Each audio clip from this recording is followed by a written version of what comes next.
La psychomagie, inventée par Alejandro Jodorowsky, est une pratique qui mélange l'art et la thérapie. Elle consiste à utiliser l'imagination pour guérir les blessures émotionnelles et les traumatismes transmis à travers les générations. Jodorowsky s'est inspiré de son expérience en tant que tarologue pour développer des actes psychomagiques, qui sont des actions symboliques visant à libérer et guérir les personnes. Dans son livre La voie de l'imagination de la psychomagie à la psychotrance, il partage ses réflexions sur la psychomagie et donne la parole à ceux qui en ont bénéficié. Jodorowsky est accompagné de sa femme Pascale, avec qui il forme un couple d'artistes et a collaboré sur de nombreux projets. Dans cette discussion, Alejandro Jodorowsky et Pascaline Innocenti abordent différents aspects de la connaissance de soi et de la guérison à travers l'art. Alejandro parle de l'importance de ne pas se limiter à la connaissance du cerveau, car la vérité ne se trouve pas seulement dans notre tête, mais dans notre conscience qui englobe différentes parties de notre être telles que les émotions, les sensations et les désirs. Il souligne également l'importance de prendre conscience de notre corps et de nos organes, en les cultivant et en les utilisant de manière créative.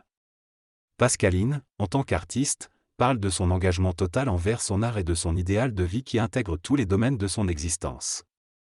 Avant de rencontrer Alejandro, elle envisageait déjà l'arrêt. L'amour comme des aspirations qui ne devaient pas être séparées mais qui devaient faire partie intégrante de sa réalité. L'interviewé parle de la rencontre avec une personne qui incarnait l'idéal qu'il s'était fixé, une personne droite, authentique et pure. Il explique que cette rencontre a eu un effet guérisseur sur lui, tant sur le plan artistique que sur le plan personnel. Il mentionne également avoir vécu un traumatisme dans son enfance, mais qu'il l'a occulté pendant des années et ne se considère pas comme une victime. Il aborde ensuite la notion de l'art, qui est quelque chose d'indéfinissable et qui cherche à trouver une vérité qui ne change pas. Il parle aussi de la recherche de soi et de la vérité essentielle dans la vie. Finalement, il mentionne la mort comme étant une part inévitable de la vie.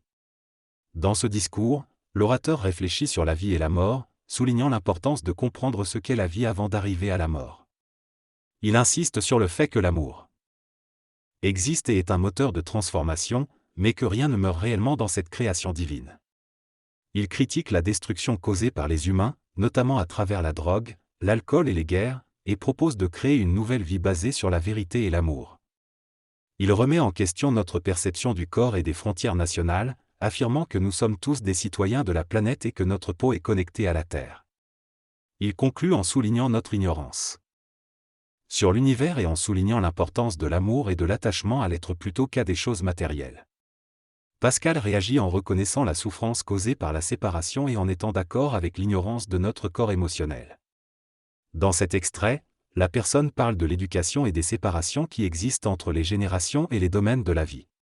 Elle souligne l'importance de la complémentarité plutôt que de la séparation. Elle évoque également l'idée de se connecter à soi-même et à l'univers à travers une recherche artistique profonde, en acceptant le mystère de l'existence. Elle parle ensuite de l'amour comme une certitude irrationnelle et invisible, tout comme la foi. L'intervenant Alejandro fait ensuite remarquer que nous portons tous une blessure originelle, mais aussi une cicatrice. Il souligne que nous sommes multiples et que nous sommes une société planétaire. Il invite à aimer cette diversité, en utilisant la métaphore des doigts de la main pour illustrer l'importance de l'intellect, de l'amour et du corps dans notre expérience de vie. Dans cette conversation, il est mentionné l'importance du petit doigt car il donne une signification aux 3 autres doigts. Il est décrit comme la conscience terrestre qui s'unite avec chaque doigt pour permettre la connexion avec le monde vivant. Chaque blessure est considérée comme une occasion d'apprentissage et de croissance personnelle. L'amour est défini comme une union qui transcende les frontières entre le privé et le public. La psychomagie est présentée comme une méthode de guérison qui utilise des rituels spécifiques adaptés à chaque individu. L'orgasme est considéré comme quelque chose de sacré et le plaisir est lié à la sensation de vivre. Pascal et son partenaire ont trouvé une forme d'illumination à travers leur création artistique commune. Ils ont créé des œuvres picturales à 4 mains qui ont leur propre autonomie et sont devenues une entité artistique à part entière. Ce travail conjoint dépasse le support artistique et se manifeste également à travers d'autres formes d'expression, comme les couleurs des films d'Alexandre. Pour eux, c'est une façon de donner le meilleur d'eux-mêmes et d'offrir quelque chose au monde, même s'ils n'ont pas eu d'enfant biologique. Ils estiment que cette forme de création commune pourrait être expérimentée par tous les couples, qu'ils aient des enfants ou non.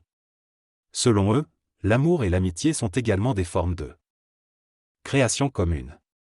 La rencontre amoureuse ne se résume pas à une simple cohabitation, mais elle crée une troisième entité, un enfant ou une création commune. Chaque individu conserve son intégrité personnelle, car sans cela, il ne peut rien apporter à cette création commune. Dans une relation amoureuse, les deux partenaires se nourrissent l'un de l'autre, et cette création commune les nourrit également. Il est fondamental de reconnaître la sacralité de chaque être humain sur cette planète, même les pires criminels, car ils ont le potentiel de se construire et de se réaliser. La réalisation de soi est possible en acceptant l'existence des autres et en leur offrant la possibilité de se réaliser à leur tour. L'imagination joue un rôle essentiel dans la guérison et le développement de la conscience. La psychomagie peut être pratiquée par soi-même, mais il existe aussi des techniques pour développer son imagination et son imaginaire. Par exemple, la méditation permet de calmer l'esprit et d'explorer différentes dimensions de soi. Lors d'une rencontre avec Pascal, le narrateur a partagé son expérience de méditation, qu'il pratique depuis 5 ans. Il a rencontré son maître japonais, dans un temple au Mexique, grâce à un psychanalyste américain qui l'a mis en contact avec lui. Il explique que la méditation n'est pas un commerce, mais une pratique de calme et d'arrêt des idées inventées. Pascal, quant à lui, avait des problèmes de couple et cherchait sa femme idéale avant de le rencontrer. Le narrateur raconte également sa première rencontre avec Alejandro Jodorowsky, un artiste renommé qui lit les cartes de tarot. Lors de cette rencontre, le narrateur a ressenti un regard étrange de la part d'Alejandro, qui semblait voir au-delà de lui. Finalement, lors de sa lecture de cartes, Alejandro lui a parlé de son rêve récurrent de sa propre mort. Dans ce rêve, la narratrice se voit mourir de manière très précise et sa mort est annoncée. Elle doit trouver un enfant élu et le protéger au péril de sa vie. Elle découvre ensuite que cet enfant est en réalité le sien, bien qu'elle ne connaisse pas le père. Lorsqu'elle en parle à un homme, il confirme tout ce qu'elle a révélé et lui dit que cet enfant est son œuvre et qu'elle doit le protéger. Par la suite, la narratrice organise une exposition de peinture et invite cet homme à la voir. Ils ressentent tous les deux qu'il s'agit d'une rencontre importante et leur vie change radicalement à partir de ce moment. La narratrice affirme que cela était prévu et que cela ne l'a pas surpris, et les gens qui la connaissent confirment également qu'elle en avait parlé. Elle raconte ensuite comment elle a demandé à cet homme de lui lire les cartes de tarot, et que cela a confirmé ses sentiments. Elle pleure ensuite de chamboulement après cette lecture. La narratrice affirme qu'elle ne cherche plus de réponse, qu'elle accepte de ne rien savoir et de croire en des choses sans savoir si elles sont vraies. Elle dit attendre le moment de sa mort calmement, sans peur. Elle veut vivre le plus longtemps possible, mais pas par peur de mourir, mais pour vivre une vie complète. Elle pense que vieillir n'est pas devenir faible ou impuissant, mais progresser et continuer à être utile à la planète. Elle conclut en disant qu'elle continuera à tirer les cartes de tarot. Inscrivez-vous dès maintenant à la newsletter de Métamorphose pour rester informé, de nos conférences, ateliers et dernières actualités. Rendez-vous sur notre nouveau site www.metamorphosepodcast.com. Métamorphose est le podcast qui éveille la conscience, diffusé tous les lundis et jeudis dès 7h. Ne manquez pas les dernières nouveautés et inscrivez-vous dès maintenant.